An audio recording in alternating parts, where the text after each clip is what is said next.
ओम शांति शांति। क्या चल रहा है कूटस्थी विवेक वर्ग का। तो 43वां श्लोक चलेगा। तो यहाँ पर वर्णन किया है कि 3 प्रकार से जो सामानाधिकरण होते हैं।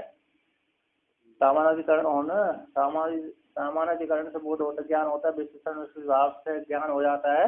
वो लक्ष्य लक्षण भाव से लक्षणा के द्वारा ज्ञान होता है ना। लक्ष्य के द्वारा लक्षण के द्वारा लक्ष्य की प्राप्ति, लक्षण के द्वारा लक्ष्य की प्राप्ति। तो सामानाधिकरण भी 2 प्रकार के होते हैं, एक मुख्य सामानाधिकरण, एक बाध सामानाधिकरण। तो यहाँ पर पंचदश विकार ने बाध सामानाधिकरण के द्वारा एक की प्रतिपादन किया।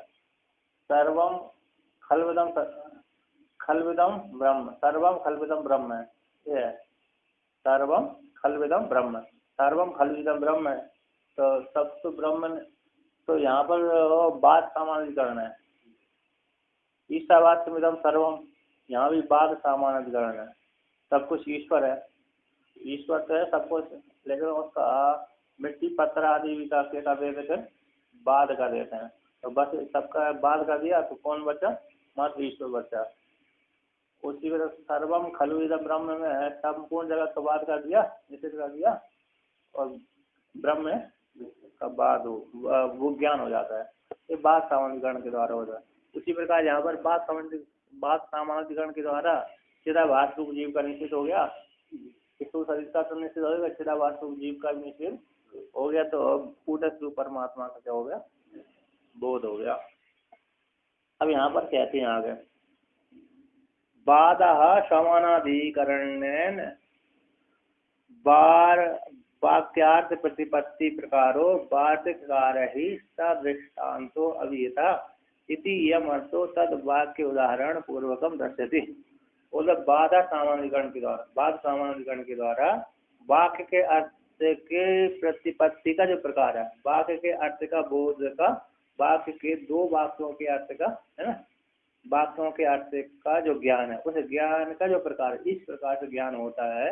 ऐसे ज्ञान के प्रकार को, प्रयोग को वार्तिककार के द्वारा, सुरेश्वराचार्य भगवान के द्वारा दृष्टांत पूर्वक कहा गया है। इसी इस प्रकार से बात कर दी है। इसी इयम अर्थ को, इस अर्थ को उनके वाक्य को उदाहरण पूर्वक दिखलाते हैं। तो नेत्कर्म सिद्धि में वर्णन किया है। 2 नेत्कर्म सिद्धि का ये श्लोक है, दूसरे अध्याय का 29वां श्लोक है। नेत्कर्म सिद्धि में वर्णन किया है। कहते हैं योयम स्थाणुपमानेशा पुंदिहाष्टाणो धीरिवा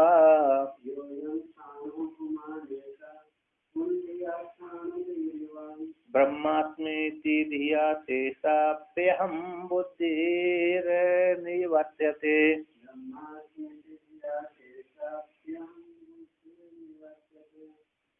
कहते हैं व्यक्ति सामान लेकर के जा रहा था। कहाँ जा रहा था? अपने घर जा रहा था। बाजार से आया, सायकाल हो गई। सायकाल हो जाने के बाद अकेला फंस गया, 2 नहीं थे। तो जंगल का रास्ता था, तो जंगल के रास्ते में थोड़ा उधर भय रहता था चोरों का। तो सामान, व्यक्ति के पास धन होता है तो चोर का भय रहता है। हमारे पास यदि लाख रुपए रखे हो तो किसका भय रहेगा? मात्र चोर का, है क्या ना। अब हमारे पास कुछ भी नहीं है, 1 रुपये भी नहीं है, तो सब अंधेरी रात में क्या किसका भय होगा? सांप बिच्छू आदि का भय होगा। चोर का भय नहीं देगा, क्योंकि जय नहीं है तो क्या लेगा वो? सर्व बिच्छू आदि का भय, जानवर आदि का भय हो सकता है, जान कर रहा है।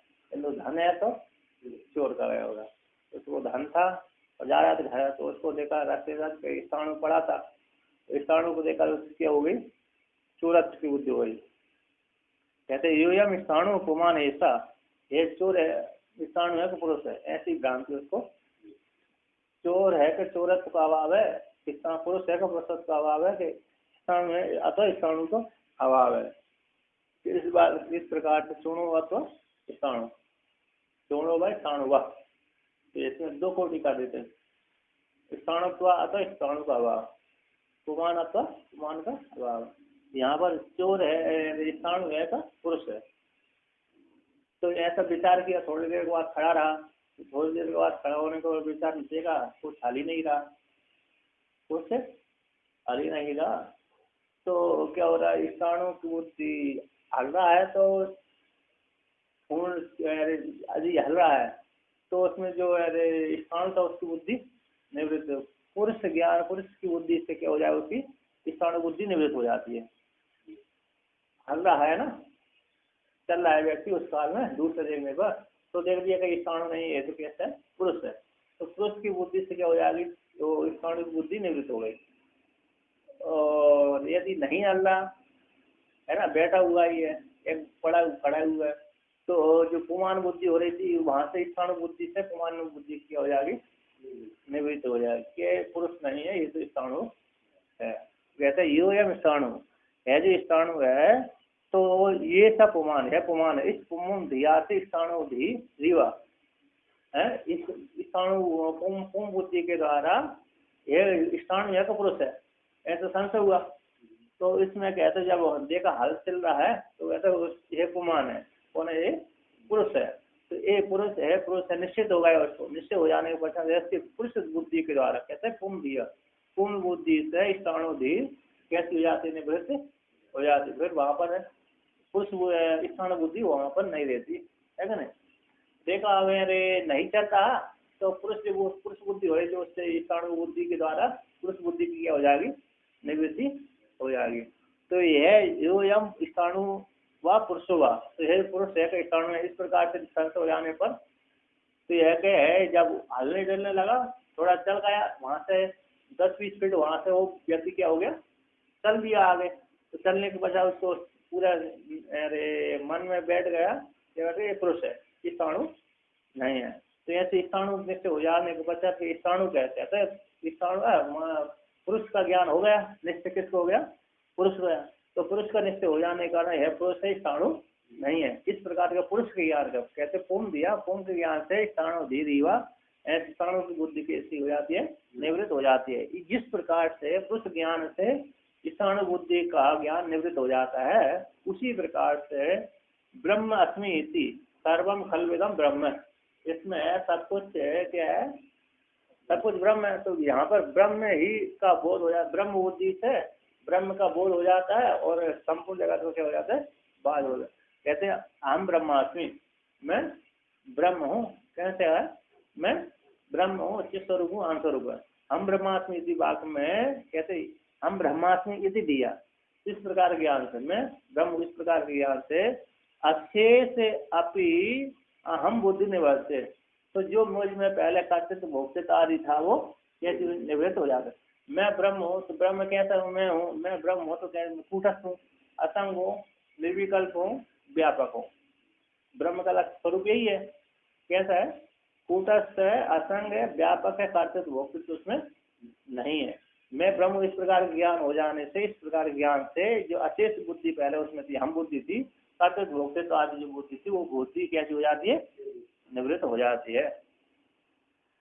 तो कहते हैं यो यम स्थाणु रीति है, जो पुरुष स्थाणु है, पुरुष है, इस प्रकार के वाक्य में स्थाणु ऐसा पुमान इति अस्मिन् वाक्य में स्थाणु है तो पुरुष है, इस प्रकार के इस वाक्य में पुरुषत्व बोधन स्थाणुत्व बुद्धि वर्तते, उस पुरुषत्व ज्ञान के द्वारा पुरुष ज्ञान के द्वारा स्थाणुत्व जो ज्ञान था वो निवृत्त हो जाता है।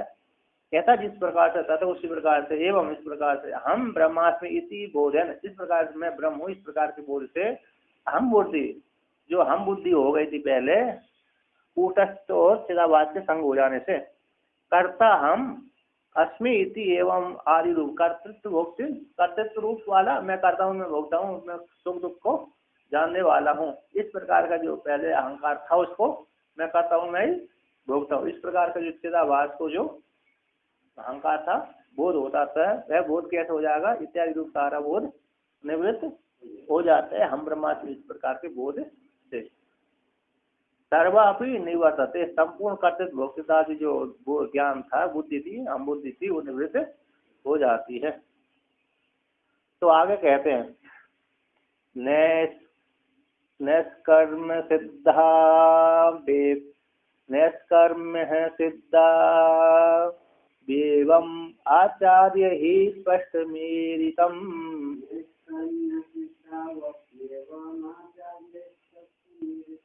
समानाधिकरण्यस्य बाधार्थमतोऽस्तु तत्। वो तो नैस कर्म सिद्धौ अपि नैस कर्म सिद्धा वप्येम है ना। मैंने क्या बोलता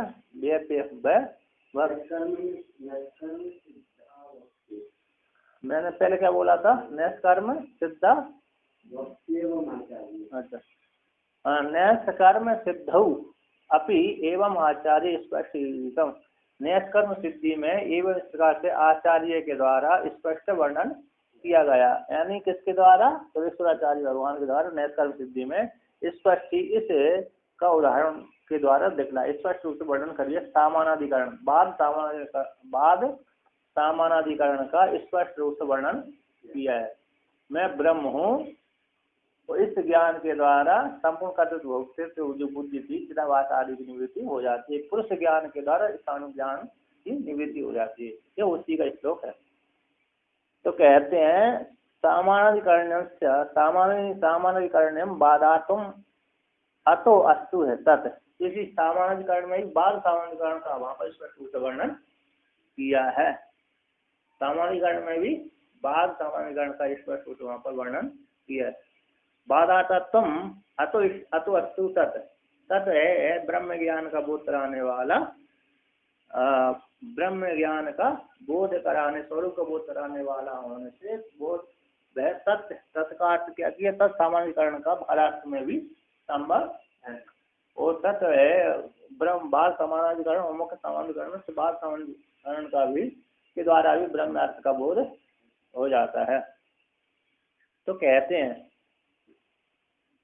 एवं मुक्तेन प्रकारेण आचार्य वार्तिक कार्य नैष्कर्म सिद्धौ सामानाधिकरणस्य बाधातत्वम स्पष्टम ईरितम। एवं उक्त प्रकार से आचार्य वार्तिक सुरेश्वराचार्य भगवान के द्वारा नैष्कर्म सिद्धि में सामानाधिकरण का बाधा सामानाधिकरण का स्पष्ट रूप से वर्णन वहां पर किया है। हरितम कहते हैं अतो अस्तु तदिति। अतः इस कारण से बाधार्थ संभव हो जाने से ब्रह्म अस्मीति वाक्य में हम अस्मीति वाक्य में ब्रह्म इस प्रकार के वाक्य में तत् सामानाधिकरण का वह जो सामानाधिकरण है बाधातत्वम अस्तु बाधातत्वम अस्तु अस्तु अस्तु इत्यर्थ है ना। अस्तु इत्यर्थ बाधातत्वम अस्तु ईमस्तु ज्यादा वाक्य है ना वो कुछ है ना। बाधातत्वम अस्तु इत्यर्थ है। काट दिया हाँ, दो वाक्य थे। हाँ तो कहते हैं अतः इसलिए इस कारण से ब्रह्म हम अस्मिति वाक्य में भी तत्व सामान्यकरण का बाधार्थ भी संभव है। बाधार्थ समय होता है। बाधार्थ सामान्यकरण में भी बाधार्थ सामान्यकरण के द्वारा भी ब्रह्म का बोध होता है। तो कहते हैं ननु एवं अपि श्रुतिषु बाधायां सामानाधिकरण्यम न क्वापि दृष्टम इति आशंका सर्वं हि एतत् ब्रह्म इति अर्थ बाधायां सामानाधिकरण्यम दृष्टम अतो अत्र अपि तद भविष्यति इत्यह भविष्यति इति सर्वं ब्रह्म। कहते ननु एवं इस प्रकार से श्रुति में बाधायां सामानाधिकरण बाद सामानाधिकरण को कहीं पर भी नहीं देखा गया। इसी आशंका को लेकर कहते हैं सर्वम एतत् ब्रह्म, सब कुछ ब्रह्म है। इस प्रकार का इति यहाँ पर इस वाक्य में बाधायां सामानाधिकरणम दृष्टम इस श्रुति में कैसे बाध सामानाधिकरण देखा गया है। अतः इसलिए अत्र यहाँ पर भी इस पंचदशी ग्रंथ में भी और नैष्कर्म सिद्धि में भी तद भविष्यति यहाँ पर भी बाध सामानाधिकरण संभव है, होता है, हो जाएगा। जब श्रुति में है तो यहाँ पर क्यों नहीं होगा, है कि नहीं। सबका मूल कारण कौन है? श्रुति। तस्मात् शास्त्रम प्रमाणम कार्य व्यवस्थित हो। श्रुति प्रमाण है, श्रुति ने बाध सामानाधिकरण को दिखलाया तो यहाँ पर भी बाध सामानाधिकरण संभव हो जाएगा। सर्वं ब्रह्मेति जगतः सामानाधिकरण्यवत्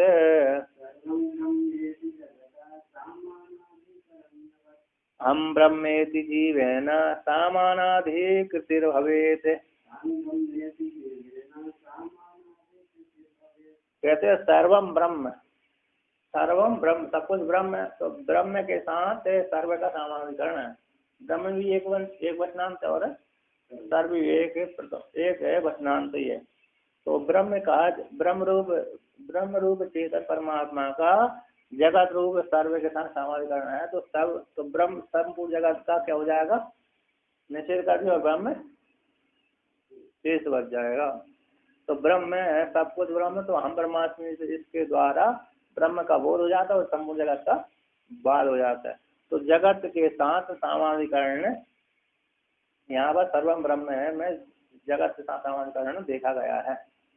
और हम ब्रह्म इति, मैं ब्रह्म इस प्रकार से जीव के द्वारा सामानाधिकरण हो जाता है। मैं ब्रह्म हूँ, हम के साथ ब्रह्म का सामानाधिकरण होता है। मैं ब्रह्म, मैं दूसरावाद जीव मानता था मैं हम, और ब्रह्म के साथ सामानाधिकरण होता है। तो जीव के साथ है ब्रह्म का सामानाधिकरण संभव है। तो सामानाधिकरण के द्वार पर जीव का निषेध हो जाता है, जैसे जगत का निषेध हो गया था। बाद रूप से जीव का निषेध हो गया और बाद रूप से ही जगत का निषेध, और दोनों में क्या, ब्रह्म ही शेष बचा। तो आगे कहते हैं बाद सामानाधिकरण के द्वारा जीव का बाद करके ब्रह्म की शेष, ब्रह्म क्या बचता है, परिशेष न्याय से ब्रह्म ही शेष बचता है। अब यहाँ पर शंका उठाते हैं कि विवरणकार के, एक विवरणकार का मत है और एक भाष्यकार का मत है, एक वाचस्पति मिश्र का मत है। अब अच्छेदवाद वाचस्पति मिश्र का मत है और विवरणकार पद्म पादाचार्य ग्रंथ पे जो टीका लिखी उन्होंने विवरण है, प्रकाशात्मनि और सर्वज्ञात्मनि, ये विवरणकार कहलाते हैं। इनका मत है, इनका ये विवरणकार मत है, इनको प्रतिबिंबवाद मत है। और ये आभासवाद है, पंचदशीकार और पार्थकार आभासवाद है। तो कहते हैं ननु तभी विवरणाचार्य बाधा सामानाधिकरण कुतो निराकृतम इति आशंका। जब बाधा सामानाधिकरण संभव है तो पूर्व पक्षी पूछता है बाद सामानाधिकरण संभव है कि नहीं, आपने बाद सामानाधिकरण को सिद्ध किया है, माना है। तो जब बाद सामानाधिकरण सिद्ध है तो फिर तरी तब तो विवरणाचार्यों ने पंचपादिका के ऊपर विवरण लिखा गया है। ब्रह्म सूत्र के ऊपर पंचपादिका नाम से ग्रंथ लिखा है, 5 सूत्रों के ऊपर 4 सूत्र और 1 पाद के ऊपर, तो उसको पंचपादिका नाम हो गए। तो पंचपाद ब्रह्म सूत्र के ऊपर जो ठीक है उस पंचपादिका के ऊपर लिखा है विवरण। उस विवरणकार ने बाद सामानाधिकरण का क्या कर दिया, निषेध वहां पर किया गया है, विस्तार पूर्वक निषेध किया है। इति आशंका को लेकर कहते हैं उनके द्वारा बाद सामानाधिकरण निषेध किया। तो हम शब्द के द्वारा कूटस्थ, हम शब्द है कूटस्थ से विवक्षित, तो हम शब्द के द्वारा वहां पर कूटस्थ का ही विवेचन किया गया। तो फिर आपने कैसे हम शब्द के द्वारा चिदाभास का वर्णन कर दिया, बाद सामानाधिकरण का निषेध नहीं किया। वहाँ यहाँ पर तो आपने बाद सामानाधिकरण का मंडन किया और वहाँ पर उन्होंने बाद सामानाधिकरण का खंडन किया है। तो क्या दोनों मत तो वेदांत के, पर दोनों मतों में क्या हो रहा है, विरोधाभास की प्राप्ति हो रही है। तो कहते हैं सामानाधिकरण्यस्य बाधातत्वं निराकृतम्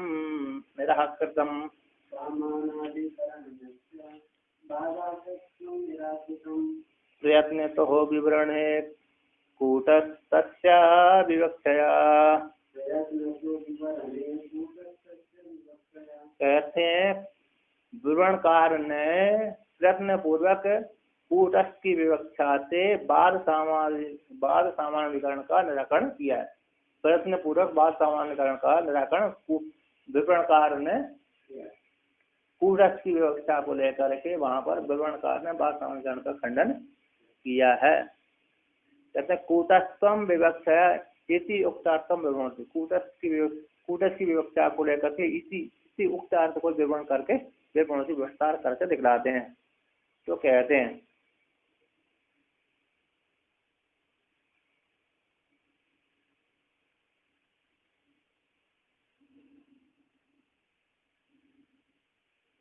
यहाँ पर नीचे की टिप्पणी में वर्णन किया है और नीचे के मतलब टीका में ननु भवतु आवासवादी वार्तिकार मते 45 टीका में 45 अरे 45 की टीका नीचे वाली टीका है ना। ननु भवतु हो आवासवादी वार्तिकार मत तत् तथा उसी प्रकार से श्रीमद् भगवत पाद अभिध भाष्यकार मते तो न एतद् दृष्टम न एतद् इष्टम इति आकांक्षा है, किंतु श्रीमद् भगवत पाद अभिधा भगवान भाष्यकार के द्वारा भगवत पाद से नाम वाले कहना है। श्रीमद् भगवत पाद अभिध भाष्यकार मत में शंकराचार्य भगवान के मत में तो न एतद् इष्टम है, इष्ट नहीं है, ऐसी आकांक्षा हो जाने पर तो कहते हैं सर्वम ही एतत् ब्रह्म मांडुक श्रुतौ इदम सर्वम यद अयम आत्मा इति कारण श्रुति गत्यंतर रहस्य तेषाम अपि तद इष्टि अवश्य वाच्यत्वात्मैव इति समाधत्ते। तो मांडुक श्रुति ने वर्णन किया, मांडुक उपनिषद में सर्वम एतत् ब्रह्म और इदम सर्वम यद अयम आत्मा ब्रह्म इत्यादि कारण श्रुति में मांडुक श्रुति में वर्णन किया सर्वम एतत् ब्रह्म। ये मांडुक श्रुति में इदम सर्वम यद अयम आत्मा एक कारण श्रुति है, इनमें गति अंतर रहा था, दूसरी कोई गति न होने से ऐसा वहां पर भी ऐसा उनके मत में भी तद इष्टम ऐसा उन भगवान भास्कर के मत में भी इष्ट है। इसलिए तद इष्टि होने से अवश्य वाच्यत्व अवश्य कहना चाहिए, अवश्य मानने योग्य होने से मैं एवं आप ऐसा निषेध नहीं कर सकते तो भगवान भास्कर ने भी भाषांतरण का निषेध किया हो। तो कहते हैं शोधितस्ते त्वं पदार्थो यः कूटस्थो ब्रह्म रूपताम्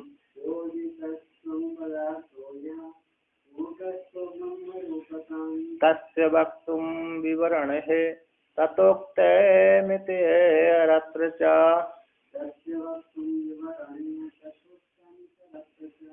कहते हैं शोधित त्वं पदार्थ, वहां पर विवरणाचार्य भगवान ने विवरणाचार्य ने शोधित जो त्वं पदार्थ है उस शोधित करके अर्थात सारी उपाधियों को निषेध कर, शोधित पदार्थ मतलब सारी उपाधियों को जिसमें निषेध कर दिया उसको शुद्ध हो गया, शोधित कर दिया, जिसमें ना कार्तिक है ना भोगित है, मात्र शुद्ध चेतन स्वरूप है। ऐसे शोधित त्वं पदार्थ, त्वं पद का अर्थ जो कूटस्थ है, वहां पर शोधित त्वं पदार्थ का अर्थ क्या वहां पर है कूटस्थ है, और शोधित सत पदार्थ का अर्थ वहां पर क्या है ब्रह्म है, रूप ईश्वर है, ब्रह्म रूप ईश्वर तत्पदार्थ का शोधित अर्थ है, उसमें तत्पद का वाच्य कौन है ईश्वर हो जाता है, और शोधित त्वं पदार्थ का वाच्य हो जाता है कूटस्थ रूप जीव। वहां पर विवरणकार ने कूटस्थ रूप जीव को त्वं पदार्थ के द्वारा शोधन करके वर्णन किया है, और वहां पर ईश्वर को तत्पदार्थ के द्वारा शोधित तत्पदार्थ के द्वारा ईश्वर ब्रह्म रूप ईश्वर का वर्णन किया है। आज तक ईश्वर में जो व्यापक था उसको निषेध कर दिया, हटा दिया, उपाधि घटा दिया, वहां पर क्या ले लिया चेतन को ले लिया। और जीव कूटस्थ रूप जो जीव था पहले मलिन था, अभी कहते भोगते तो परिच्छिन्न मानता था, तो जब वो उसको ज्ञान हो गया तो उसको वहां पर शोधन कर लिया, तो क्या हो गया जो परिच्छिन्न को निश्चित कर दिया, करते भोग का भी क्या कर दिया इसका दी, तो तुम पदवाद सीधा कौन हो गया, सीधा कूटस्थ रूप जीव हो गया, उसमें आप कोई उपाधि नहीं है, तो तुम पदवाद से जीव हो गया और तत्पदवाद से ईश्वर होगा, तो अति पद के द्वारा क्या कर दिया लक्षणा कर दी, तो दोनों को एक हो गया, चेतन चेतन कौन से हो गए दोनों एक हो गए। तो वो वहां पर विवरणाचार्य भगवान ने मुख्य सामान्यकरण के द्वारा एक की सिद्धि की है। तो कहते हैं शोधित त्वं पदार्थ जो कूटस्थ है और तद उसी कहते हैं और ब्रह्म रूपता को प्राप्त होता है, तत्व उसी का ही कहने के लिए, उसी का ही और ब्रह्म रूपता को कहने के लिए उसी कूटस्थ परमात्मा ब्रह्म रूपता को और तत्पदार्थ वास्तव जो ब्रह्म रूपता है बोलते शोधित त्वं पदार्थ जो कूटस्थ है वह ब्रह्म रूपता वाला ब्रह्म रूपता को प्राप्त हो जाता है शोधन करके, उसी कूटस्थ रूप जीव को कहने के लिए विवरण है तथा उत्तम इतरत्र च, और इस दूसरी जगह भी वर्णन किया है। और तत्पदार्थवाद से जो ईश्वर है वो दोनों को एक करके ब्रह्म रूपता की प्राप्ति वहां पर वर्णन किए है। कहते हैं शोधित तो पदार्थ जो है उसको कूटस्थ कह दिया, और शोधित तत्पदार्थ उसको ब्रह्म रूपता का वर्णन किया है कि नहीं। तो कहते हैं टीकाकार कहते हैं शोधितो बुद्धि आदिभ्यो विवेचित तम पद लक्ष्य यो कूटस्थ है बक्ष्यमाण लक्षण तस्य उस ब्रह्म रूपताम सत्यादि लक्षण ब्रह्म रूपताम वक्तुम विवरणादिषु बाद समाधिकरण्य निराकरण पूर्वक मुख्य समाधिकरणम उक्तम इत्यादि। कहते हैं शोधित जो बुद्धि आदियों के द्वारा, शोधित का लिए है किसके द्वारा, बुद्धि आदियों के द्वारा शोधित हो जाने से विवेचित है जो तुम पद लक्ष्य, जो तुम पदार्थ के द्वारा, तुम पद के द्वारा जो लक्ष्य जो कूटस्थ है, तुम पद के द्वारा जो लक्षित कूटस्थ है, कूटस्थ रूप परमात्मा है, जीव है, बक्ष्यमाण लक्षण वाला, आगे कहे जाने, बक्ष्यमाण आगे कहे जाने वाला जो स्वरूप है, तत्व उसी कूटस्थ रूप जो जीव का ब्रह्म रूपता को प्राप्त हो जाता है। आगे वही जीव कौन, कूटस्थ रूप जीव कैसे हो, ब्रह्म रूपता प्राप्त हो जाए। ऐसे ब्रह्म रूपता कैसी हो उसकी, जीव रूप कूटस्थ की बोलते सत्यादि लक्षण स्वरूप ब्रह्म रूपता, सत्य स्वरूप, ज्ञान स्वरूप, आनंद स्वरूप, ऐसी सत्यादि लक्षण ब्रह्म रूपता को बतलाने के लिए विवरणाधिकार में बाद सामाधिकरण का निषेध करके, बाद सामाधिकरण का निषेध निराकरण पूर्वक मुख्य सामाधिकरण को वहां पर उन्होंने वर्णन किया है।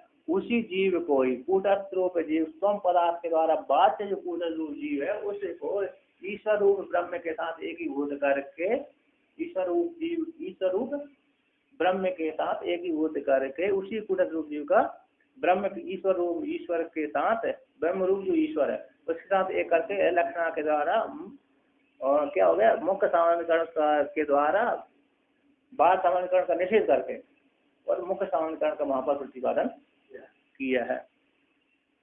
तस्य क्या शोधित तम पदार्थ या कूटस्थ ब्रह्म रूपताम तस्य वक्तम विवरणे तथा उक्तम इतरत्र च, है ना। शोधित जो तुम पदार्थ है कूटस्थ है, उसी कूटस्थ परमात्मा रूप जीव को ब्रह्म रूपता को बतलाने के लिए सत्यम ज्ञानवंत ब्रह्म रूप जो ज्ञान है ऐसी रूपता को वर्णन करने, उसी जीव रूप कूटस्थ को कहने के लिए ब्रह्मकार ने बाद सामान्यकरण का निषेध करके मुख्य सामान्यकरण का वर्णन इस दीवार किया है। तो कहते हैं इदानीम कूटस्थ ब्रह्मणा एक संभावित कूटस्थ विवक्षितम अर्थम। अब वर्तमान काल में कूटस्थ रूप जो ब्रह्म है, कूटस्थ का ब्रह्म के साथ एक को संभावित करने के लिए, एक को दिखलाने के लिए कूटस्थ शब्द से विवक्षितम अर्थम, विवक्षित जो अर्थ है उस कूटस्थ शब्द के द्वारा विवक्षित जो अर्थ है उस अर्थ को कहते हैं। तो कहते हैं देहेन्द्रियादि युक्त जीवाभास ब्रह्मस्यः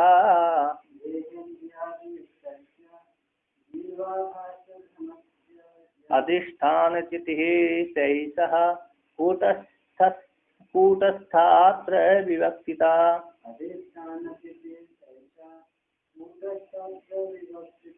कहते हैं देह है इंद्रियादि युक्त जो जीवाभास रूप ब्रह्म है ना, देह के साथ इंद्रियों के साथ युक्त जो जीव रूप जीवाभास रूप जो ब्रह्म यानी अज्ञान है ब्रह्म, जीवाभास रूप ब्रह्म का जो अज्ञान है ना, यह जो अज्ञान है यह एक विद्युत ऐसी देह इंद्रिय आदि युक्त जीवाभास रूप ब्रह्म का यह अधिष्ठान रूप स्थिति है।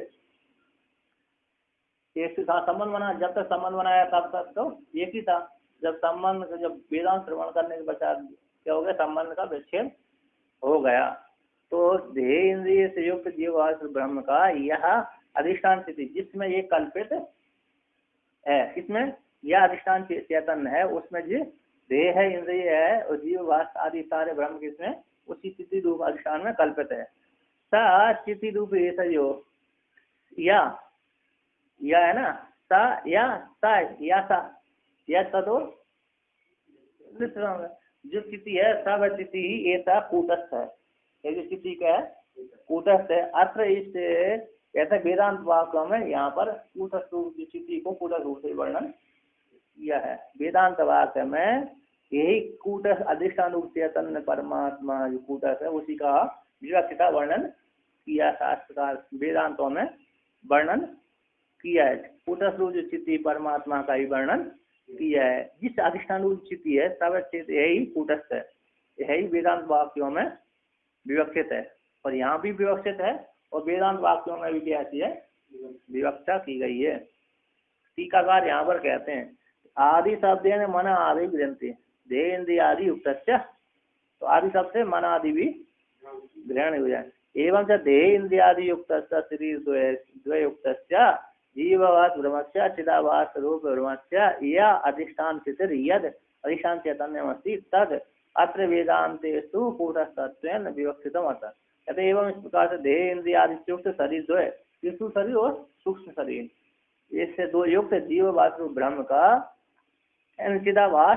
चिदाभास रूप ब्रह्म का जो अधिष्ठान है, यहाँ पर ये सारे कल्पित होते हैं। कौन चिदाभास है, कूटस्थ है, स्थूल शरीर सूक्ष्म शरीर है और अज्ञान आदि भी है, जिसमें कल्पित होते हैं, है कि नहीं?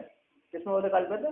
चैतन्य रूप अधिष्ठान में जो कल्पित है या अधिष्ठान रूप स्थिति यद अधिष्ठान चैतन्यम है, जो जिसमें स्थूल शरीर सूक्ष्म शरीर कारण शरीर और चिदाभास करते लोग की सारे जिसमें कल्पित है। ऐसा जो चैतन्य है वह चैतन्य ही अत्र इस वेदांत वाक्य में कूटस्थ रूप के द्वारा कहा गया है, कूटस्थ रूप नाम से कहा गया है।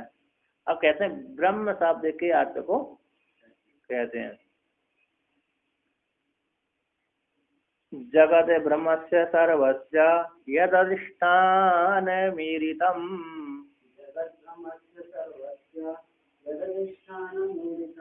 त्रय्यन्तेषु ततत्र स्यात् ब्रह्म शब्द विवक्षितम्। कहते हैं जगत ब्रह्मस्य सर्वस्य, संपूर्ण जगत रूप ब्रह्म है वो ब्रह्म यद अधिष्ठान, ये संपूर्ण जगत जिस अधिष्ठान रूप ब्रह्म में कल्पित है।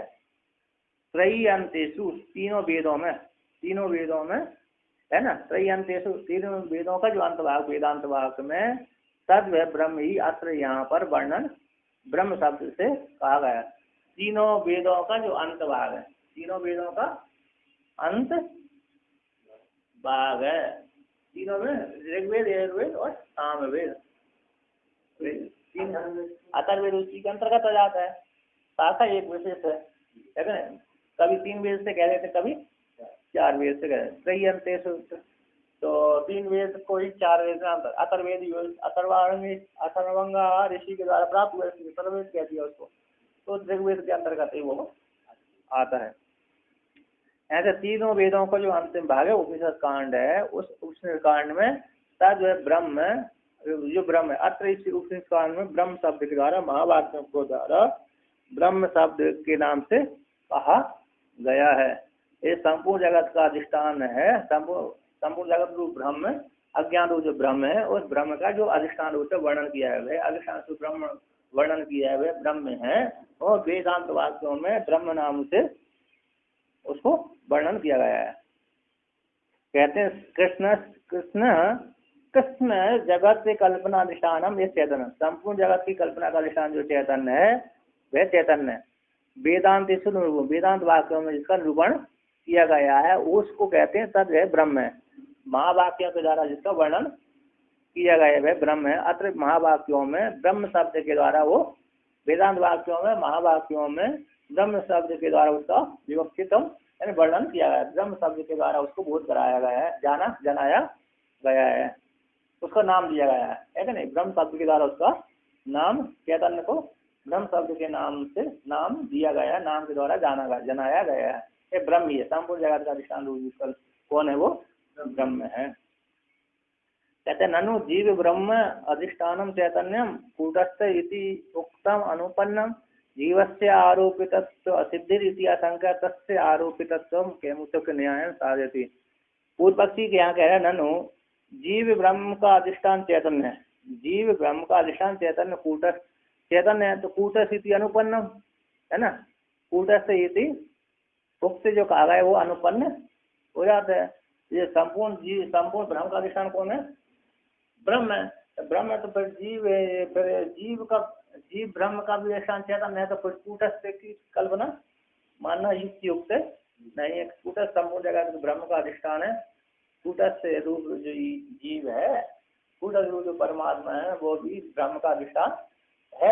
ऐसे जो पूर्व में कहा गया वो भी ठीक है, उत्पन्न नहीं होता है, क्योंकि जीव से आरोपी तत्व जीव के आरोपी तत्व असिद्धि, जीव का आरोपण अधिष्ठान मानना सिद्ध नहीं होता। अतः जीव में आरोपित है, ब्रह्म जीव में आरोपित है, ये सिद्ध नहीं हो रहा। इतिहास कहता है सत्य उस जीव का भी आरोपित तुम, उस जीव में भी आरोपण संभव है, कैमूतिक न्याय के द्वारा सिद्ध करते हैं। तत्व उस जीव का में भी जगत ब्रह्म आरोपित है। अतः जीव कूटस्थ परमात्मा है, उसमें भी जगत आरोपण आदत कूटस्थ परमात्मा में अधिष्ठान स्वरूप परमात्मा है, उसको कैमूतिक न्याय के द्वारा सिद्ध करते हैं। तो कहते हैं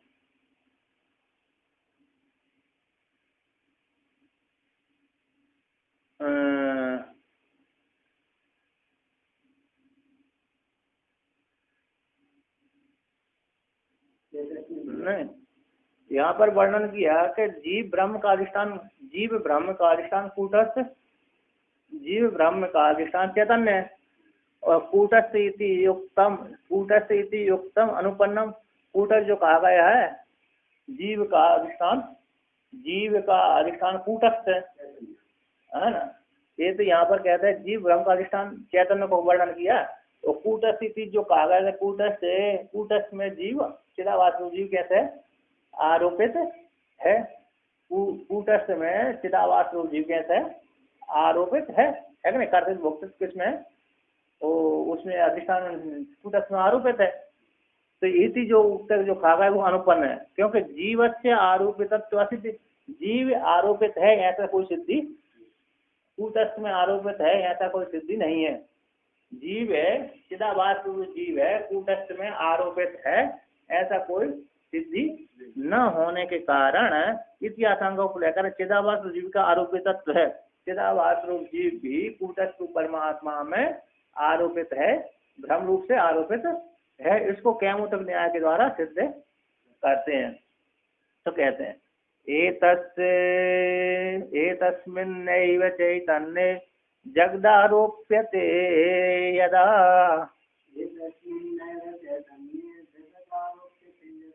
तदा तदेकदेशस्य जीवाभासस्य काकतः। कहते हैं एतस्मिन् एव चैतन्य, इस चैतन्य में ही संपूर्ण जगत आरोपित है। यदा जिस काल में एतस्मिन् चैतन्य में, इस ब्रह्म रूप चैतन्य में, आत्मकूट रूप चैतन्य में संपूर्ण जगत आरोपित है। तो वो तो कहते हैं तदा उसी काल में तद जगत का ये जो एक देश जीवाभास है, जगत का जो एक देश है, जगत का एक टुकड़ा है, संपूर्ण जगत सिर्फ उस ब्रह्म में, कूटस्थ रूप ब्रह्म में कल्पित है। तो उस संपूर्ण जगत उस ब्रह्म में कल्पित है, तो चिदाभास इस जगत का एक टुकड़ा है। ऐसे क्योंकि संपूर्ण सूक्ष्म शरीर का अभिमानी कौन हो गया, हिरण्यगर्भ हो गया, और हम कौन हो गए, व्यष्टि में हो गए, अलग अलग हो गए। तो जो व्यष्टि में अलग अलग जो जीव हैं, जीवभास है, वो सारे उस जगत के अंतर्गत ये टुकड़े हैं। तो जैसे संपूर्ण जगत उस परमात्मा में कल्पित है, उसी प्रकार जो जगत का एक टुकड़ा जो है और कल्पित है, तो उसके विषय में तो कहना ही क्या। कहते हैं यदा जिस काल में ये तस्मिन चैतन्य में ही संपूर्ण जगत आरोपित है, तथा उसी काल में जगत का, बोलते जगत का जो एक देश है, जीवाभास है, चिदाभास जीव है, उस जीव की का कथा क्या वार्ता, उसके विषय में तो क्या कहना। तो कहते हैं टीकाकार कहते हैं जगत एक देशत्वम चानेन जीवन अनुप्राविशद इत्यादि श्रुति सिद्धम। जगत का जो एक देश जीव है, अनन्य जीवन, इस जीव के द्वारा उसने परमात्मा ने, जीव रूप से उस परमात्मा ने प्रवेश किया। तो इत्यादि श्रुति के द्वारा है, उसमें आरोपित चिदाभास भी उसमें आरोपित है। ये चिदाभास आरोपित नहीं है ऐसा आप नहीं कह सकते, ऐसा पूर्व पक्षी को उत्तर दिया।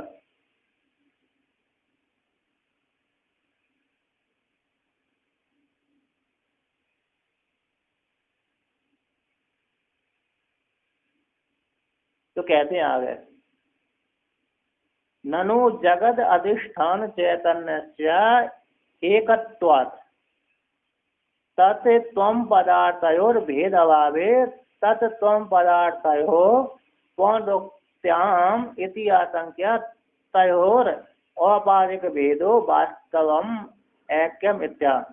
पूर्व पक्षी कह रहा है जगत का अधिष्ठान, जगत और अधिष्ठान चैतन्य का, जगत का जो अधिष्ठान चैतन्य है उस चैतन्य का एक होने से, दोनों कैसे, जगत और जगत का अधिष्ठान दोनों एक होने से तत् तुम पदार्थ हो, तत् और तुम पदार्थ में भेद का अभाव होने पर, दोनों में भेद का अभाव होने पर तत् तुम पदार्थ हो, तत् तुम पदार्थ दोनों पदार्थों का पौनरुक्त्यम, पौनरुक्ति हो जाएगी। जब दोनों एक ही है तो फिर तत् और तुम पदार्थ द्वारा अलग अलग क्यों कह रहे हैं। एक ही बात है को जब दो बार कहते हैं तो पौनरुक्ति दोष हो जाता है कि नहीं। जब जगत और जगत का अधिष्ठान दोनों एक ही है, अभेद है, सर्वम ब्रह्म, सब कुछ ब्रह्म है, ब्रह्म से अलग है कोई है नहीं है, तो सब कुछ एक ही हो गया, दोनों एक हो गए।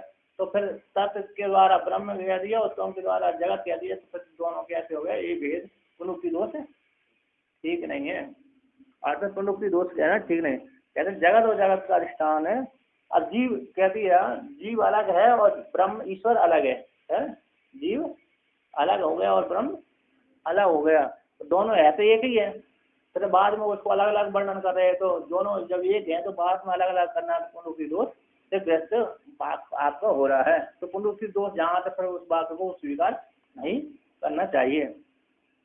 कहते हैं जगत कहते हैं जगत का और जगत के अधिष्ठान चैतन्य का एक होने से तत्व पदार्थ दोनों में, तत्व पदार्थ का दोनों में भेद का अभाव हो जाने पर, भेद का अभाव हो जाने पर जब दोनों एक हो गए तो भेद फिर उसमें नहीं है। तत्व पदार्थ में जीव और ब्रह्म में एक हो गया, फिर उनमें दोनों पटक पटक कहना ठीक नहीं है। तो फिर बाद में तत्व पदार्थ है, तत्व पदार्थ को पुनरुक्ति तत्वमसि महावाक्य के द्वारा फिर एक दोबारा से तत्व अति तुम ही हो, फिर बाद में दोबारा कहना भी पुनरुक्ति दोष से ग्रस्त है। तो पुनरुक्ति दोष है तो तत्वमसि आदि महावाक्य को नहीं मानना चाहिए। तो कहते हैं तत्व पदार्थ को पुनरुक्ति है, इसी पुनरुक्ति दोष की प्राप्ति हो जाने पर इसी आशंका को लेकर कहते हैं तत्व तयो दोनों का, तत्व और तुम पदार्थ दोनों को औपाधिक भेद हो, औपाधिक भेद है। तत्व और तुम पदार्थ कहता है औपाधिक, तत्पदवाद से ईश्वर, तुम पदवाद से जीव है, ये दोनों को कैसा है औपाधिक ही भेद है। वास्तव में तो ऐक्य में, वास्तव में कैसे एक ही पारमार्थिक एक ही है और औपाधिक रूप से अकेला भेद है।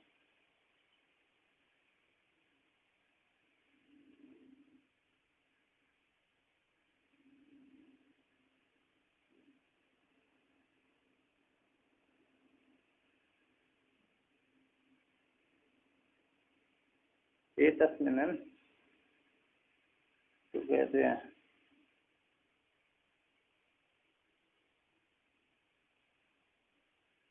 यहाँ पर नीचे की टीका में दिया ननु वस्तुतः एवं अपि तत्वमस्यादि इत्यादि न उक्तम चेद ऐक्यम न उपद्यते। पारमार्थिक रूप से तत्वमस्यादि के द्वारा उक्त जो ऐक्य उपद नहीं होता, तद तद आरोप भेद, उन जो आरोप उनका भेद होने से, उन जो आरोप है उनका भेद होने से। ऊपर की टीका ये तस्मिन चेतन जगत आरोप से तदा तद एक देश जीवात्म सकता। यहाँ पर जो भेद वर्णन किया है ना वो भेद वास्तव में नहीं है, पारमार्थिक भेद नहीं, औपाधिक भेद अकेला है। तो कहते हैं जगते तदेक देशाख्या समारोप्यस्य भेदता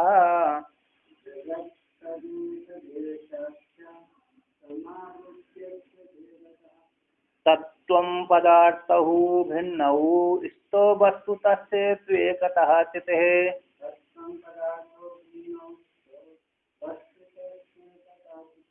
कहते हैं जगत और जगत का जो एक देश है, जगत और जगत का जो एक देश है, जो चिदाभास रूप जो जीव है, जो आरोपण किया गया कूटस्थ में आरोपित है, जो जगत और जगत का जो एक देशात के चिदाभास, एक देशा के समारोपित चिदाभास का भेद रूप से वर्णन किया गया है। तत्व पदार्थ हो भिन्न, तत्व तत्व त्वम पदार्थ भेद रूप से जो वर्णन किया, तत्व तत्पदार्थ और त्वम पदार्थ का भिन्न भिन्न भिन्न रूप से वर्णन किया गया है। जगत और जगत का एक देशता का जो जगत और जगत का जो एक देशता से चिदाभास जीव है, उस जीव का तत्पद का द्वारा और त्वम पद के द्वारा भेद रूप से वर्णन भिन्न भिन्न स्थित है। कैसे? उपाधिक भेद रूप से दोनों भिन्न भिन्न है। तत्पद के बाद से जगत जगत जगत का एक देश तक समारोह के जो चिदाभास जीव का पूर्णत रूप जो जीव है, वहाँ पर तत्मसी आदि में जो जीव रूप से वर्णन किया है, चिदाभास जो जीव है उस जीव का भेद रूप से तत्व त्वम पदार्थ के द्वारा और संपूर्ण जगत का अधिष्ठान जो है ईश्वर, वो तत्पद के द्वारा वर्णन किया। तो तत्पद और त्वम पदार्थ का अथवा सीधा ये तो वहाँ पर तत्व और त्वम पदार्थ द्वारा भिन्न भिन्न से वर्णन किया, अथवा संपूर्ण जगत रूप जो चिदाभास है, संपूर्ण रूप में संपूर्ण जगत और जगत जगत का एक जो चिदाभास है एक हो गया, उत्तम पद के द्वारा वर्णन किया है और जिसमें ये कल्पित है, संपूर्ण जगत जिसमें कल्पित है वो तत्पद के द्वारा वर्णन किया है। ये दोनों कैसे भिन्न भिन्न है? कैसे भिन्न भिन्न है? बोलते औपाधिक रूप से भिन्न भिन्न है। और पार वस्तुतः तू एकता चित, पारमार्थिक रूप से तो एक ही संपूर्ण जगत उसी में कल्पित है, जो कल्पित होता है वो मिथ्या ही होता है और उससे भिन्न नहीं होता। रस्सी में जो सर्प कल्पित है वो रस्सी से भिन्न नहीं है, ये तो होता ही नहीं है, और हुआ है तो वो उससे भिन्न भी नहीं हुआ। उसी प्रकार जगत भी परमात्मा से उत्पन्न हुआ भी नहीं है, और यदि हुआ है तो उससे भिन्न भी नहीं है। इस प्रकार से वर्णन किया है। तो कहते हैं जगत जगत तद एक देश इति चास्य, जगत और जगत का जो एक देश इति इति जगत एक देश चिदाभास आदि है। आख्या ये ऐसा नाम है, जगत और जगत का देश जो उसका जो नाम आख्या नाम है नहीं, तस् यस्य जिस नाम है ऐसे समारोह का जगत और जगत देश का जो नाम है, देश नाम है, ऐसे देश का जो नाम जगत का एक देश जो नाम है, यश जिसका समारोपित किया है, जो समारोप है किसमें? अधिष्ठान चेतन परमात्मा में कल्पित है, उस कल्पित रूप चिदाभास का तत्व तथा उस प्रकार स्वरूप वाला होने से ओ उसी परमात्मा में तुम पद के द्वारा वर्णन की और तत्पदार्थ के द्वारा उसमें कल्पित है। ये दोनों औपाधिक रूप से भिन्न भिन्न है और पारमार्थिक रूप में नहीं है। कहते हैं जगत और जगत का एक देशाख्य है ना, एक देशाख्या जातु एक वचनम, जाति में एक वचन है, जातु में एक वचन, चित चैतन्य का एक तो समारोप्य का और स्थिति का, वस्तुता तो एकता स्थिति चैतन्य पारमार्थिक रूप से कैसे स्थिति का, जाति चैतन्य रूप ज्ञान है, स्थिति रूप जो ज्ञान है ना, उसका एक ही पारमार्थिक स्थिति तो कैसे है, स्थिति में और त्वम पदार्थ में दोनों तत्पदार्थ स्थिति और त्वम पदार्थ स्थिति दोनों एक ही है, पारमार्थिक रूप से दोनों एक ही है, ज्ञान तो एक है, जाति में एक वचन ऐसे नहीं।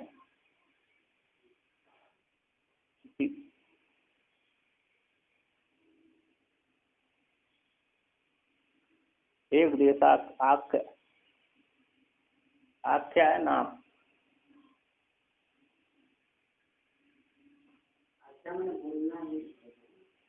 आख्या नाम ख्या प्रकट में धातु है, बोलना भी होता है ख्या प्रकट में, ज्ञान भी होता है, संख्या यानी ज्ञान भी होता है। जगत एक देशाख्य, ये जगत एक देशाख्य नाम है, वो जाति में किसी में ले लिया तो जगत एक देश में ले ली है कि नहीं, एक का एक जाति में एक वचन वर्णन किया है, जाति में यहाँ पे एक देशाख्य चिति का ही एक है ना, चिति ही प्रतिमान से चेतन पारम वस्तु रूप से है, चेतन परमात्मा का तो एक है, दृष्टि का एक वचन है चिति, चिथे चिथे चिथे षष्टि का एक वचन, चिथे चिति है ना, तो षष्टि का एक वचन बनेगा, षष्टि और पंचमी का, पंचमी एक वचन आएगा वहाँ पर, चिति इकारांत है, हाँ चिति है ना, चिति तो चिति इकारांत प्रातिपदिक है, तो षष्ठी का और पंचमी का एक वचन होगा चिते, चिते हो, तो वो चिते है ना, चिते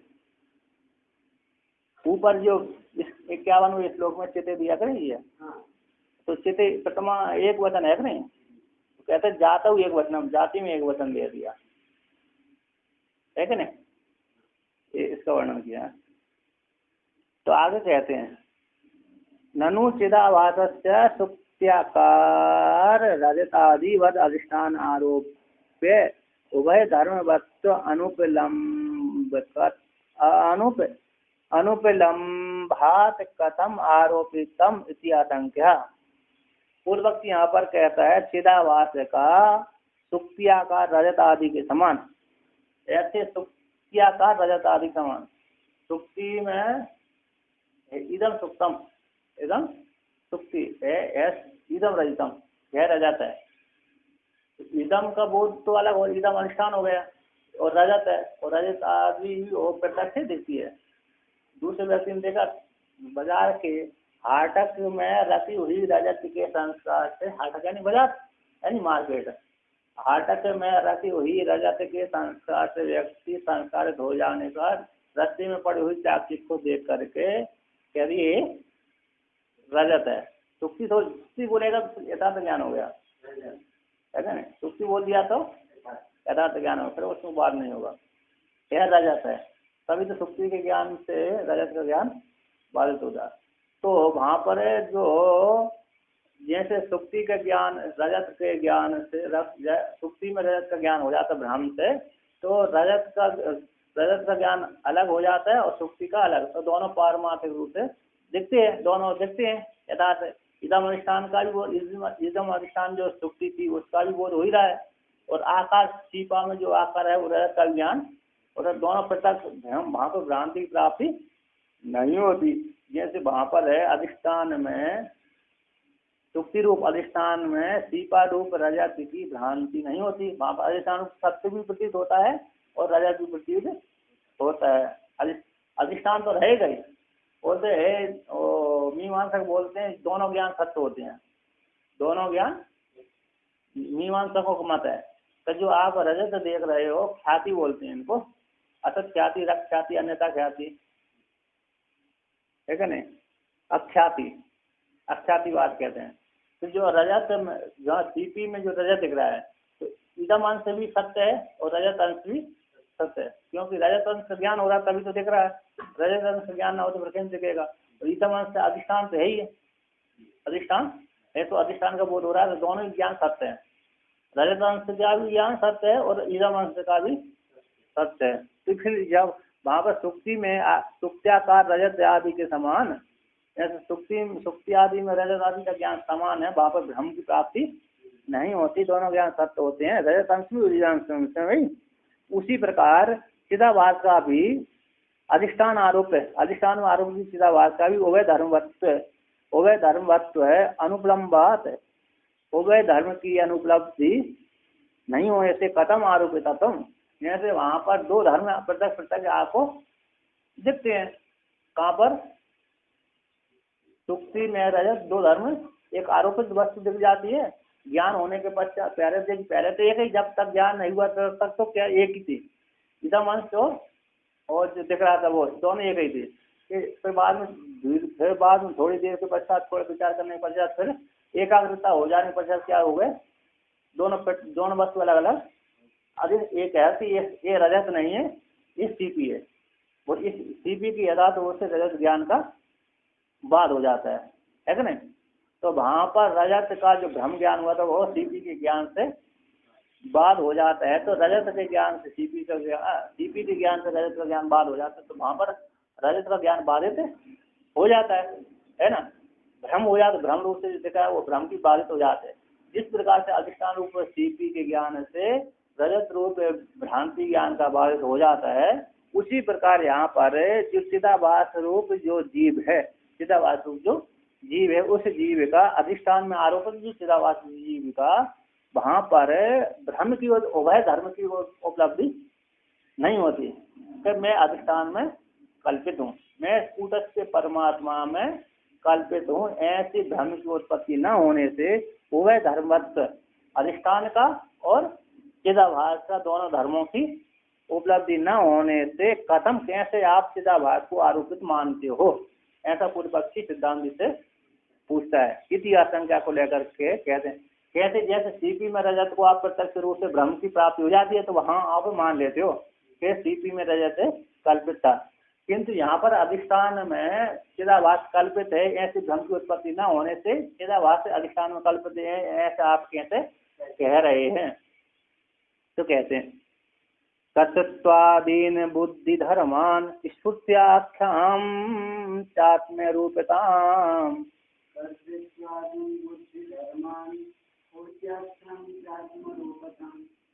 भदत विभाति पुरतः आवासो तो भ्रमो भवेद। कहते हैं कर्तृत्वादीन बुद्धि धर्मान, कर्तृत्वादि बुद्धियों को धारता है, धारण करता है, और स्फूर्ति आदि को आत्मरूपता को चेतन रूप उसको धारण करता है ना। एक तो कर्तृत्वादि बुद्धि के धर्म करते हैं, कर्तृत्व भोक्तृत्व ये बुद्धि के धर्म है, कर्तृत्व भोक्तृत्व धर्म है बुद्धि। इन बुद्धि के धर्मों को अपने में आरोपण कर लेता है, और दूसरी चैतन्य के आत्मस्वरूप चैतन्य के धर्मों को भी आरोपण कर लेता है। स्फूर्ति के जो चैतन्य के धर्म है, स्फूर्ण होना, ज्ञान होना, चेतन स्वरूप होना, प्रकाशित करना दूसरे जगत को, वस्तु को प्रकाशित होना, आत्मस्वरूप की प्राप्ति हो जाना, ऐसी जो आत्मा के स्वरूप है उसको भी धारण करता है। दधत विभाति स्पष्ट रूप से भाषित तो धारण करके सामने ही प्रत्यक्ष रूप से दिखता है, इसलिए आभासो अतो भ्रमवत, इसलिए आभास प्रत्यक्ष रूप से भ्रम है, अतः देखा गया। आभास इन दोनों के धर्मों को धारण करने से प्रत्यक्ष रूप से देखा गया है। भ्रम होता है, भ्रम आभास यहाँ से भ्रम स्वरूप से अवस्थित प्रत्यक्ष रूप से दिखता है, अतः आभास भ्रम ही है। कल्पित भ्रमन कल्पित मिथ्या है कि नहीं। आभास कैसा है, भ्रम है, मिथ्या है, कल्पित है। कैसे देख, किसके सामने देखा गया, बोलते साक्षी के द्वारा प्रत्यक्ष रूप से ये चिदाभास देखा, साक्षी के द्वारा देखा गया है ना। देखेगा कौन, साक्षी। साक्षी के द्वारा नहीं देखेगा तो फिर तो यथार्थ सत्य ही रहेगा। यदि साक्षी नहीं देख पाएगा इसको, भ्रम को, चिदाभास को नहीं देख पाएगा तो भ्रम कैसे कह सकता है कि नहीं। साक्षी ने जाना तभी तो इसको भ्रम की सिद्धि हुई, यदि साक्षी नहीं जाना तो फिर भ्रम सिद्ध नहीं हो सकता, फिर तो यथार्थ सत्य ही रहेगा। तो साक्षी के द्वारा प्रत्यक्ष रूप से देखे जाने से आभास कैसे होगा, भ्रम वाला हो जाता है, अतः मिथ्या हो जाता है। तो कहते हैं बुद्धि उपाधि द्वारा समारोप्यमाणान कर्तृत्व भोक्तृत्व परमात्मत्वादीन स्फुरण लक्षण आत्मरूपत्वं च दधत पुरतो भाति स्पष्टम प्रतिभासे अतः आभास कल्पित। और बुद्धि आदि के बुद्धि उपाधि द्वारा समारोप्य आरोपित करके, आरोपमाणा आरोपित करता हुआ अपने में है, आरोपित करता हुआ अपने में किसके धर्मों को बोलते हैं, धर्मों कर्तृत्व भोक्तृत्व और परमात्मा आदि धर्मों को अपने में आरोपण करता हुआ, और स्फुरण लक्षण स्वरूप जो आत्म स्वरूप के स्वरूप हैं, स्फुरण लक्षण जो आत्म स्वरूप हैं, उस आत्म स्वरूप के लक्षण स्वरूपों को धरता हुआ पूरे तो भांति स्पष्ट रूप से प्रतिभासते, अतः इसलिए आभास कल्पित है। नीचे क्रिटिकम दिया पुरतो इति अनैन, पुरतो इति अनैन इति तस् उस चिदाभास का साक्षी प्रत्यक्षत्वम सूचते। तो पुरतो उस चिदाभास का साक्षी के द्वारा प्रत्यक्ष रूप से पुरतो शब्द के द्वारा, पुरतो सामने देखा गया है ना, पुर यानी सामने, पुरतो सामने से देखा है, साक्षी प्रत्यक्ष यहाँ पर सूचित किया गया, साक्षी के द्वारा साक्षित हो गया। तो कहते हैं अस्य ब्रह्मस्य किम कारणम इति आकांक्षायाः बुद्धि आदि स्वरूप अपरिज्ञानम एकतः इत्यादि। इस भ्रम का, अस्तित्व भ्रम का किम कारण है, क्या कारण इति आकांक्षा हो रहा है, बुद्धि आदि स्वरूप को न जानने के कारण ही ये भ्रम की प्राप्ति होती है। कहते कहा बुद्धि को यमाभासः को वा आत्मात्र जगत कथम,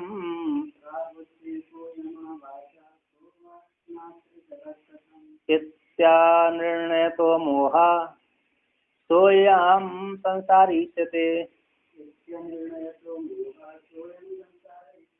बोलते का बुद्धि, बुद्धि क्या है, और को यम को अयम आवास है, और आवास क्या है, को आत्मा, और आत्मा कौन है, और अत्र जगत जगत कथम, और जगत की उत्पत्ति कैसे हुई, इस प्रकार से निर्णय निर्णय, तो इस प्रकार से इसका निर्णय न, बुद्धि क्या है, आवास क्या है, आत्मा क्या है, जगत कैसे उत्पन्न हुआ, इस प्रकार के निर्णय न होने से यह जो मोह है, यह मोही क्या है, संसार कहा गया है ना। इस जो निर्णय न होने से मोह की प्राप्ति हो जाती है। इनका बुद्धि का निर्णय न हो जाने पर, आवास का निर्णय न होने से, आवास का ज्ञान न होने से, बुद्धि ज्ञान न होने से, आत्मा ज्ञान न होने से, जगत का ज्ञान न होने से, इन सबका ज्ञान की प्राप्ति, यथार्थ ज्ञान की प्राप्ति न होने से ये मोह की प्राप्ति हो जाती है। और मोही क्या है, संसार कहा गया है। तो बोलते हैं ये मोह रूप, मोह को बोलते हैं अज्ञान। अज्ञान के 6 वेद वर्णन किए। कहाँ पर बोलते हैं, योग वासिष्ठ में इसका वर्णन किया, मोह 6 प्रकार के, मोह की 6 अवस्था वर्णन किया वहां पर। यहाँ पर श्लोक लिखा है ना, बीज जागृत तथा जागरण, महाजागृत तथा बेटा, है ना, जागृत स्वप्न तथा स्वप्न से, स्वप्न जागृत सुसुप्तिकम। पहला है बीज जागृत, एक है, दूसरा है जागृत है, तीसरा महाजागृत है, और चौथा है जागृत स्वप्न, पांचवा है स्वप्न, छठा है स्वप्न जागृत, और सातवा है सुसुप्तिकम। ये 7 ज्ञान अज्ञान की भूमिका वर्णन किया। 7 ज्ञान की, 7 अज्ञान की, स्वेच्छा विचारणा तनुमांसा, सत्तापत्ति, असंशक्ति, पदार्थ भावनी, तुरीयातीत। ये 7 ज्ञान की हो गई, और 7 अज्ञान की और 7 जीव की अवस्था है। 7 जीव की अवस्था, विक्षेप आवरण, विक्षेप आवरण हो गया, अज्ञान हो गया, विक्षेप हो गया, आवरण हो गया, अज्ञान हो गया, 3। और ज्ञान, परोक्ष ज्ञान, अपरोक्ष ज्ञान, 5 हो गए। और शोक की निवृत्ति और तृप्ति, 7। ये जीव की अवस्था। चित्त की अवस्था हो गई, चित्त की 5 अवस्थाएं। चित्त की मूढ़, क्षिप्तम, विक्षिप्तम, मूढ़म, क्षिप्त, विक्षिप्त, मूढ़ और निरुद्ध एकाग्र। ये 5 चित्त की भूमिका है। इस प्रकार से वर्णन किया हुआ। तो इस प्रकार से ये कैसे ये वर्णन किया है, मतलब ये इसको संसार कहते हैं। तो कहते हैं तस्य निवर्तनीयाय अनर्थ हेतु, तत्व से भ्रम का निवर्तन न होने से, निवर्तन करने के लिए, निवर्तनीयत्वाय, निवर्तन करने के लिए अनर्थ हेतु का वहां पर निवर्तन न होने कारण अनर्थ हेतु की प्राप्ति होती है ना। निवर्तन करने में समर्थ न होने कारण, निवर्तन करने के लिए निवर्तनीयत्वाय और अनर्थ हेतुता वहां, निवर्तन करने के लिए अनर्थ के हेतु को कहते हैं। सोयम संसारी, इसी को संसार कहते हैं। अब कहते हैं अस्य किम निवर्तिकम, अस्य संसार का, मोह रूप संसार का, किम निवर्तकम, कैसे निवृत्त होगी, इसी आकांक्षा है, ऐसी आकांक्षा हो जाने पर, बुद्धि आदि स्वरूप विवेक है एवं निवर्तक, बुद्धि आदि के स्वरूप विवेक हो जाने पर ही निवर्तक हो जाता है, अतः निवृत्त, संसार निवृत्त हो जाते, इसी अभिप्रेत, इस प्रकार स्वीकार करके तद्वान एवं ज्ञानी, जो इसको जानता है वो ज्ञान कहता है, तद एव अनर्थ निवृत्ति, उसी ज्ञान के द्वारा ही वो संसार रूप अज्ञान की निवृत्ति होती है। तो कहते हैं बुद्ध्यादि नाम स्वरूपम यो विभिन्नति ही सतत्ववित्,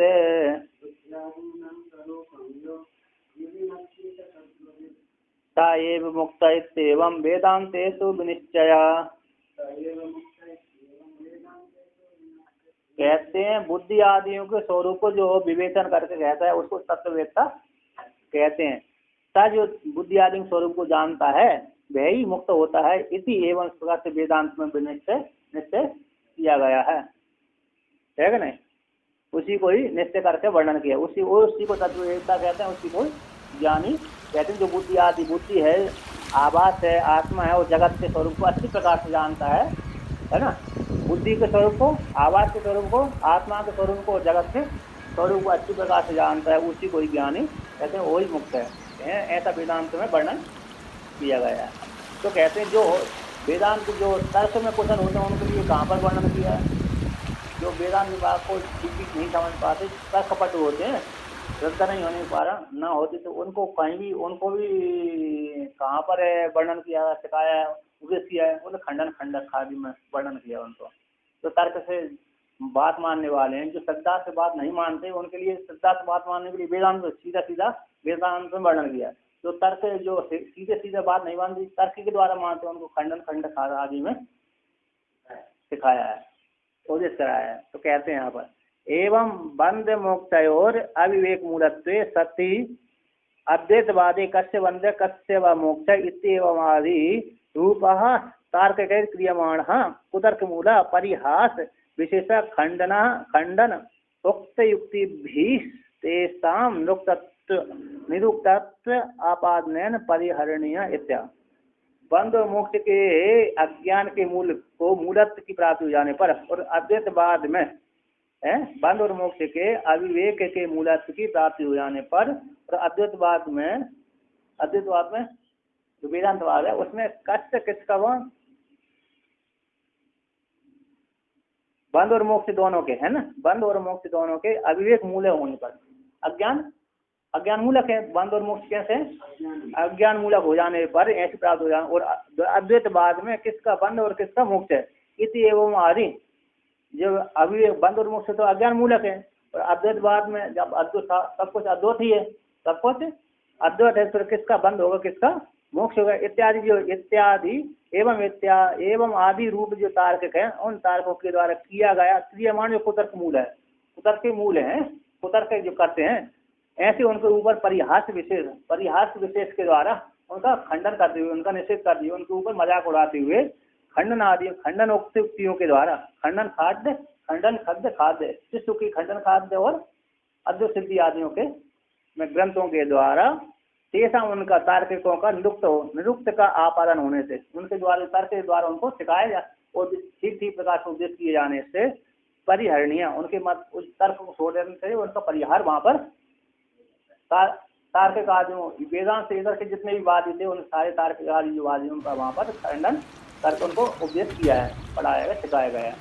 तो बंद वेदांत को कैसे मुक्ति होती है, कैसे मोक्ष होता है, ये सब वहाँ पर उनको ये तर्क जो शुष्क तर्क जो करते हैं उनको वहाँ पर अच्छी प्रकार से शिक्षा दी गई है वहाँ पर। तो कहते हैं एवं च सति बंधः स्यात् कस्येत्यादि कुतर्कजा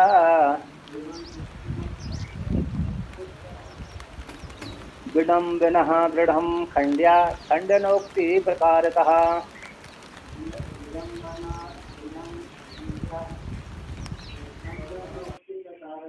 कहते हैं एवं से सत्य बनता स्यात्, तो वेदांत मत अज्ञान जो बंद और उससे अज्ञान मूलक होने से और वेदांत अद्वैतवाद तो मैं तो सब कुछ ब्रह्म ही है, उससे ब्रह्म होने के कारण फिर किसका बंध और किसका मोक्ष होगा, है कि नहीं। तो एवं सती ऐसी प्राप्ति हो जाने पर अज्ञान मूलक बंध और मोक्ष की प्राप्ति हो जाने पर तो कस्य बंध कस्य मोक्ष इत्यादि जो वेदांतवाद अद्वैतवाद है उसमें किसका बंधन है और किसका मोक्ष, इस प्रकार से कुतर्क से उत्पन्न होने वाली जो विडम्बना है, दृढ़ विडम्बना उनकी कुतर्क करते करते उनके मन में जो संस्कार बैठ गए, दृढ़ संस्कार बैठ गए, उस दृढ़ संस्कार को खंडन खंड के द्वारा अच्छी प्रकार से उनको शिक्षा खंडन खंड ग्रंथ में हस्तमिश्र है ना,